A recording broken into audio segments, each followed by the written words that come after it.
Okay. Tsaga ako. Matatagtag din naman. Pag lakas ng hangin.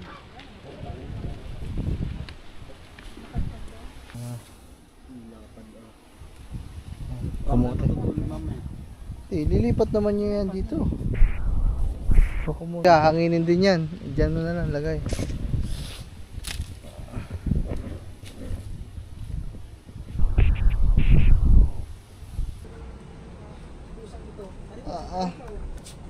Mga manahas. Oh my goodness. Boom.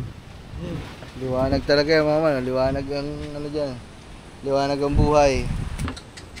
So ayan mga man, bali, ayan, dito muna sila kasi medyo mataas ng tubig sa mga Kuya Kadyaw mga man. Bumabang tubig.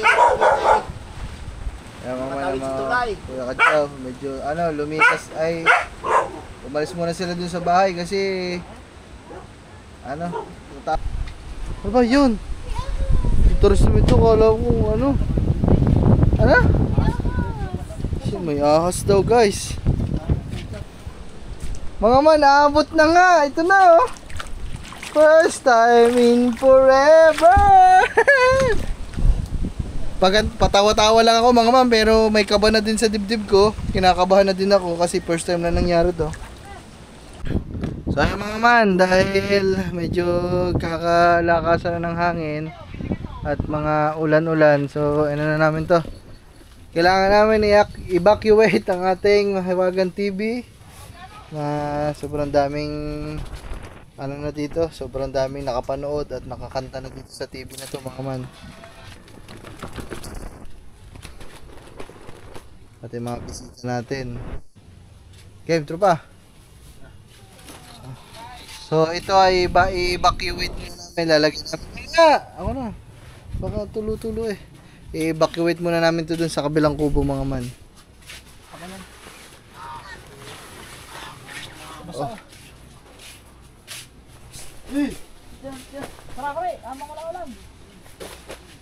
Pahawak mo, Chad, ano muna. Ako tatigtagin muna. Mabuti lang. Pati yung speaker pala. Yung speaker kat din na.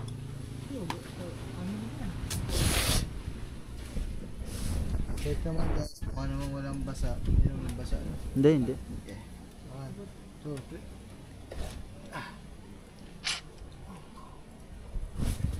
Okay. Tsaga ako. Ako ng video dyan at baka sala-sala ang iyong video. Okay. Habang wala pang ulan guys, evacuate muna ang TV. Kaya maman, sorry na lobat. Tamang evacuate muna ng ating TV.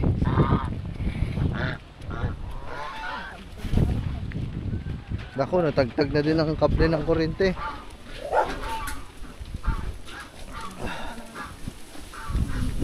Matatagtag din naman. Pag lakas ng hangin.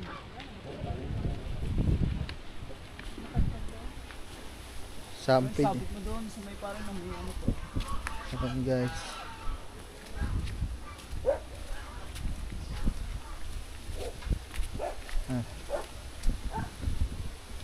So ihiga muna rin sa kama. Tapos babalutan muna ng kumot. Tulog ka muna dyan TV ha.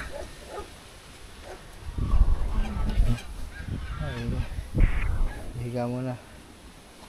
Baka makalimot mamaya, bigla mapatalon sa kama. Aba. Basag yan. Basag yan. Kapag itihaya yan.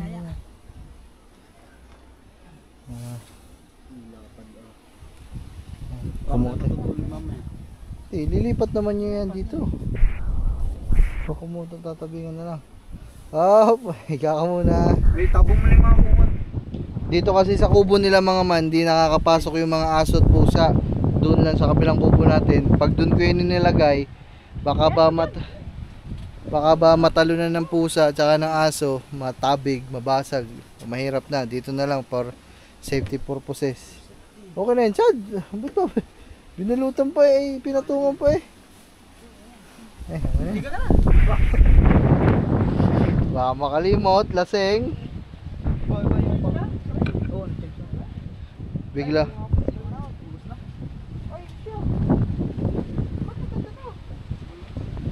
Ayan. Alin? Alin?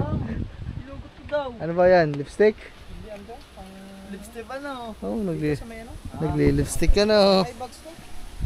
Ari na lang yung kurente, sampid. Yung linya ng kurente namin pala, nahulog na guys. Paano to? Ay, sabit eh. Para lang hindi nakalaglag dito sa lupa ang kurente natin.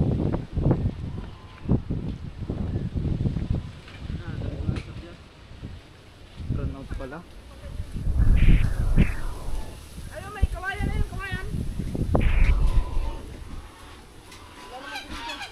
Wala namang kurente.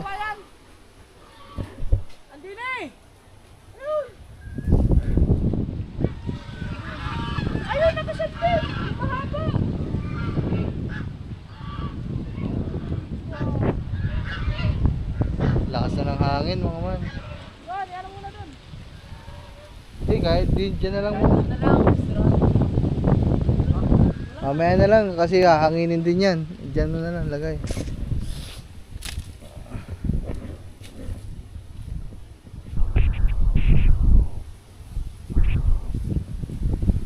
Yeah. Sa taas ba? Sa taas? Eh, sa pinakataas. SD card full na naman. Kailangan na natin mag-edit mga man. So ayan, okay na. Ayan, nakalawit na lang muna dito mga man. Tsaka na lang muna namin naayusin to. Ano?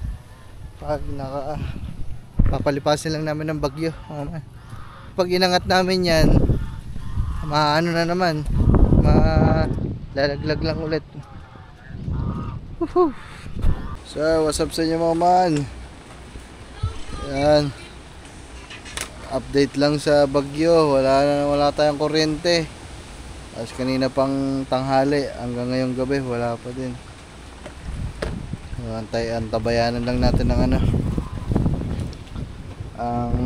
Ito yung tali oh. Ginamit nyo kanina. Yung tubig dito sa atin mga man. Kasi dito, ayan o.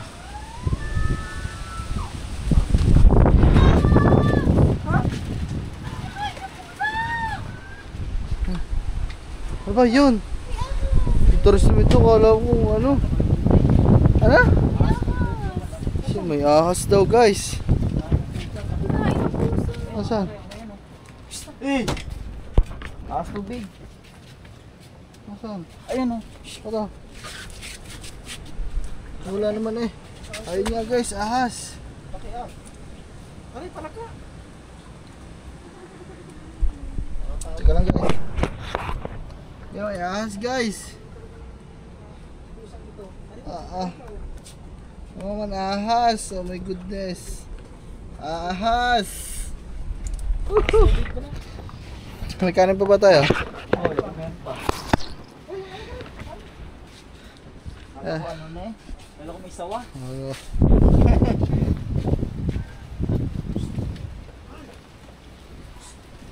So ayan ang hirap.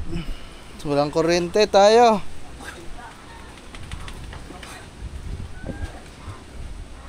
Ang kuryente. Ang malakas naman ngayon mga man ay ano, hangin. So yung ulan hindi naman ganun kalakasan. Yung hangin talaga grabe ang lakas.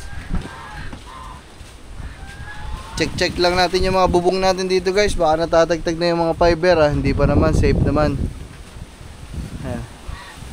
Wala naman mga damage. Wala mga tama naman. So, all goods naman. Yan, okay pa naman.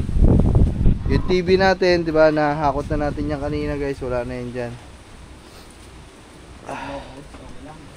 Bubbles okay lang dyan mga man. Ayan. Ay. Grabe. Tapos mamaya pa daw mismong pasok ata talaga ng ano mga man. Bagyo, mamaya pa madaling araw. Kaya mas mahirap siya. Kasi nga madaling araw ang ano. Madaling araw ang landfall. Kaya medyo mahirap talaga. So nag-message na sa akin yung mga tiyahin ko dito mga man. Sabi sa akin pag daw medyo alanganin na, pag medyo tumaas ng tubig at lumakas talaga ang hangin, umakyat na daw kami doon. So, okay pa naman mga man, kaya pa naman namin ang sitwasyon dito. So huwag kayo mag-alala, diba? Maraming salamat sa mga nag-aalala sa atin dyan, lalo na sa mga nagko-comment. Salamat po sa inyo guys. Okay pa naman mga man, medyo mahirap lang talaga kasi walang kuryente, walang tubig. So mamaya na lang mga man, update ko na lang kayo kung ano pa mga mangyayari dito sa atin. Yan, hangin lang naman na malakas, yung ulan parang ambon-ambon lang. So sana hanggang bukas magtuloy yung ganyan. So yun nga mga man, sorry na Paul. So sana mga man ay sana magtuloy yan hanggang bukas, madaling araw hanggang bukas na walang ulan. Kasi yung mismong high tide ay madaling araw ang pasok. So sobrang taas ng tubig, parang 2.0 hanggang papunta ng 3.1 yung tubig. So may mga advisory na din kami dito sa municipality ng Nasugbu na pinapa-evacuate na yun sa mga tabing ilog, dagat. Ayan. So tayo naman mga ma'am, madami naman tayo dyan bakawan, so matibay naman yun. Kaya ayun. At yun, ayun lang ang huwag sana mangyari yung magsabay yung buhos ng malakas na baha galing sa ulan tapos yung high tide. Baka ang tubig niya mga man umabot hanggang dito pag nagkataon kung magkakasabay. Lala. Pero kung hangin at hangin lang din naman mga man, okay na yan ganyan, wag na lang talagang lumakas kasi mahirap din naman. Buti na lang mga man, nakapagtalas-talas tayo dito ng mga nyog kasi wala nang babagsak kasi okay na, malinis na. Doon pa yan sa nakaraan na bagyo. So yun mga man, siguro susubo na kami dito habang maaga pa mga man para makakain na, mainitan na yung mga tiyan namin. So may ulam naman kami dito, may kanin pa din. Alright. So update lang sa inyo mga man. So medyo tayo ay namumroblema ngayon kasi lobat na lahat ng aming mga gamit. Yung aking malaking power bank na inaasahan namin dito pag mga nagba-brown out, sinasaksakan ng wifi, sinasaksakan ng cellphone, na kahit bigla na lang kayo gumana. Pero ang pagkakatanda ko doon, chinarge ko yun 100%. Tapos kanina nung sasaksakan ko na, ay gumana. So ngayon namang problema kami. Ayan alas 8 na, 8:44 na. Ang problema lang mga man, wala tayong wifi. Oh my goodness, may load naman. Nakapag-live ka ba? Anong guard mo kanina? Hindi naglalag? Medyo may konti. Yung parang live. So yun mga man, medyo hirap tayo ngayon. Paano kaya ito? So nag-iisip kami ng paraan kasi dito lang sa amin, sa bukid lang wala. Sa bayan, sa Wawa, sa bayan namin sa Wawa, may kuryente. Sa Bukana, may kuryente sila lahat doon. Kami lang talaga ang bukod tanging wala dito sa bukid, sa Balaytigi. Iniisip namin kung uuwi kami ng bayan ngayon, i-charge ko yung power bank, sobrang tagal. Walang problema sana kung magla-live tayo dun sa bayan namin sa Wawa. Kaso wala naman wifi doon. Tapos yung lugar noon, sobrang hina ng wifi, ng data, ng signal ba. Mahina signal doon. Kaya naman ngayon napapaisip ako kung anong magandang paraan natin. Paano kaya to guys? Babalitaan ko na lang kayo mga man. Sayang din kasi naghahabol tayo mga man. Hindi naman tayo pwedeng hindi mag-live kasi nga naghahabol tayo. Alam nyo na yung standing natin. Talaga kailangan natin humabol. So ayun mga man, ang hirap.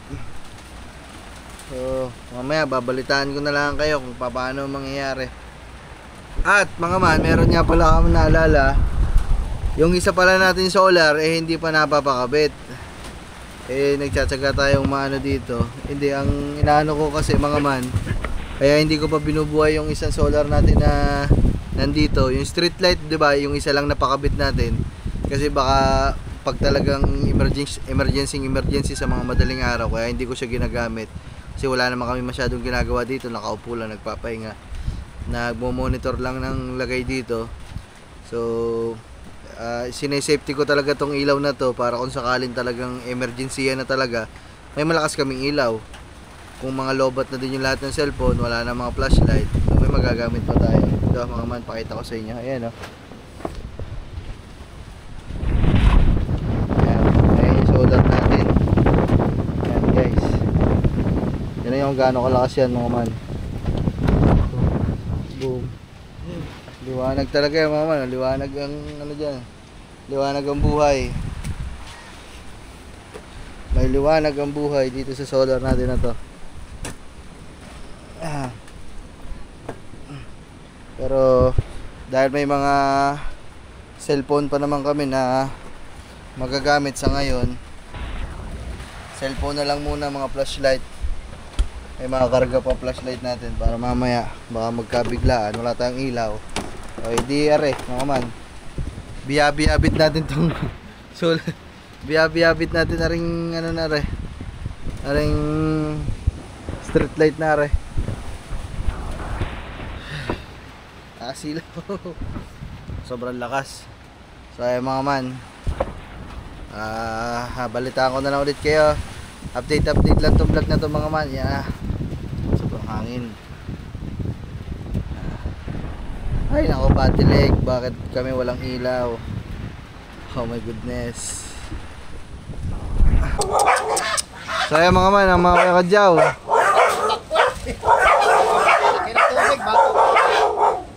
Dublo. Ingay. Hindi pa dumating yung baha na yan. Wala, ano, alas 10 pa lang eh, alas 12 pa yan. Wala na. Ay, Ka ng laki doon, eh, makatawag. Gray. Ikaw. So ayan mga man, bali, ayan, dito muna sila. Kasi medyo mataas ng tubig sa mga kuya kadyaw mga man. Bumaba ang tubig. Ayan mga man, Matawid sa mga tulay. kuya kadyaw, medyo ano, lumikas ay, umalis muna sila dun sa bahay kasi, ano, mataas na talaga yung tubig sa kanila mga man. Sumalyang ang tubig eh, parang may anak kasama eh. Ang tawag dito, buti nga hindi masyado malakas ang ulan, hangin lang talaga, lalo na kung ano, lalo na sana kung kung malakas ang ulan yan, ang laki lalo ng baha.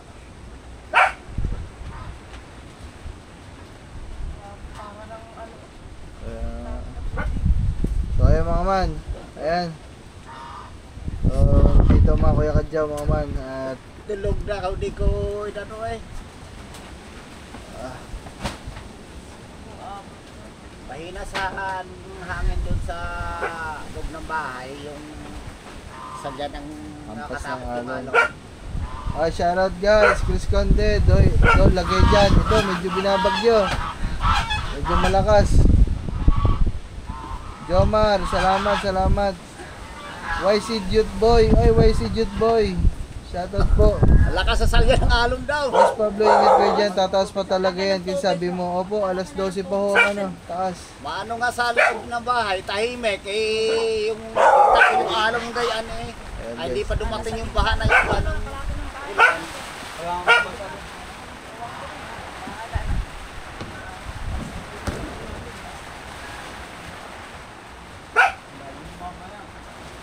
Lalo na yan, mga alas 12 pa ang high tide eh. Pag alas 12, pag inabot yung kulungan niya na yan, abot na rin kulungan ng baboy mo doon.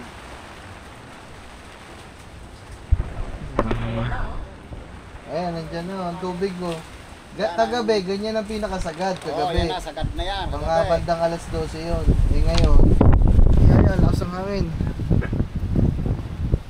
Eh ngayon, alas 10 pa lang, ganyan nakataas. Eh wala, may kasamang ulan na eh. So shoutout sa inyo mga man, evacuate na kaya ba maaga pa? Ayan, shoutout, salamat po. Thank you very much. Ingat din po kayo dyan, ingat din po.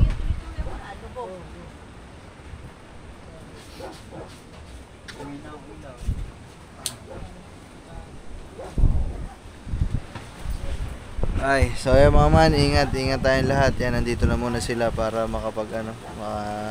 safe sila. Man, tayo ay mag-update lang. Mag-update lang tayo mga man kasi katatapos ko lang mag-live. So, eto na mga man. Mas tumaas na ngayon ang tubig kasi umabot na dito kay Bubbles. Bubbles! Abot na ikaw ng baha, ha? May bubong yan mga man, huwag kayong mag-alala. Ayun na mga man, nandito na oh. Kagabi mga 2 dangkal pa lang yan, pero ito mga 1 dangkal na lang tong kay Bubbles, guys. Ayan mga man. Ayan oh, abot na dito mga man oh. Ayan. Ayan. Tapos ang ulan natin mas lumalakas, hangin natin mas lumalakas. Ito.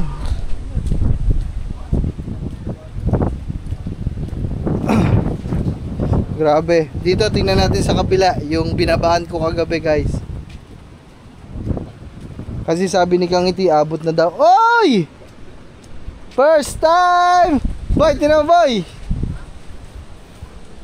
Mga man, abot na nga. Ito na oh. First time in forever! Patawa-tawa lang ako mga man, pero may kaba na din sa dibdib ko. Kinakabahan na din ako kasi first time na nangyari to. Boy, tinan mo boy! First time in forever! Ay, naabot na. Oh. Ha? Hindi mo sinara. Kaya mga man, oh, nandito na sa ilalim ng kubo ni Kangiti, pero huwag kayo maglala. Sobrang taas pa naman yan mga man. So kaya mga man, update lang talaga to. Mamaya, sana madurog na talaga, sana matunaw na yung bagyo na yan.